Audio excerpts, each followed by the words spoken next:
राहुल और सिया की मुलाकात कॉलेज में हुई थी। दोनों की दोस्ती धीरे धीरे गहरी होती गई, लेकिन राहुल कभी अपने दिल की बात सिया से कह नहीं पाया। सिया हमेशा हंसती, मजाक करती, लेकिन उसकी आंखों में एक अजीब सा दर्द था जिसे राहुल कभी समझ नहीं पाया।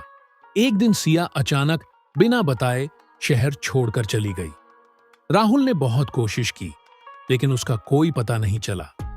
वह दिन ब दिन बेचैन रहने लगा। उसे एहसास हुआ कि वह सिया से सच्चा प्यार करने लगा था। कई साल बाद जब राहुल एक नए शहर में नौकरी कर रहा था, तो उसे एक पुरानी डायरी मिली जो किसी किताब की दुकान में छूट गई थी। उसने पन्ने पलटे और उसकी आंखें फटी रह गईं। वह डायरी सिया की थी। राहुल, तुम शायद कभी यह जान नहीं पाओगे, लेकिन मैं तुमसे हमेशा प्यार करती रही। पर मैं तुम्हें कभी यह कह नहीं सकती थी, क्योंकि मेरी जिंदगी बहुत छोटी थी।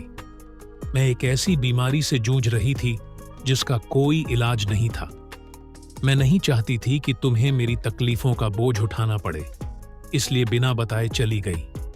अगर कभी यह डायरी तुम्हारे हाथ लगे तो बस इतना याद रखना, मैं हमेशा तुम्हारे साथ थी और हमेशा रहूंगी। राहुल के हाथ कांपने लगे। उसकी आंखों से आंसू छलक पड़े।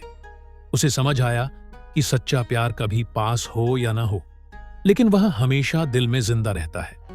सीख, कभी कभी हम किसी को अपनी जिंदगी का हिस्सा मानते हैं, लेकिन उनकी तकलीफों को नहीं समझ पाते। अगर आप किसी से प्यार करते हैं तो उसे जताने में देर ना करें, क्योंकि जिंदगी कभी भी हमें दूसरा मौका नहीं देती।